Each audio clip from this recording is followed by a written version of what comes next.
नेमका आक्षेप काय? मला संध्याकाळी 7 वाजता मोबाईल फोन आला मला फोन आला आणि डायरेक्टली बोलला तो की मी गौरी गेली म्हणून. मी म्हटलं कुठं काय झालं? म्हणे की तिने फाशी घेतली आणि मी ते मढ्यासमोर उभा आहे. डायरेक्ट मला त्याचा फोन आला 7 वाजता. मी म्हटलं खरं सांगा कुठे आहेत काय? नाही म्हणे मी इथंच आहे आणि असं असं झालेलं आहे 7 वाजता. आणि विशेष म्हणजे मला म्हणायचं की आत्महत्या नाहीच आहे, ती हत्याच केलेली आहे. ती तिघांनी केलेली आहे. शीतल गर्जे, अनंत गर्जे आणि अजय गर्जे.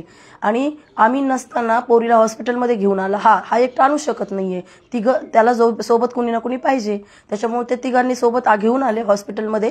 आम्ही ज्यावेळेस पोहोचलो त्यावेळेस पोरगी नायरच्या PM पोस्टमॉर्टमच्या रूममध्ये होती.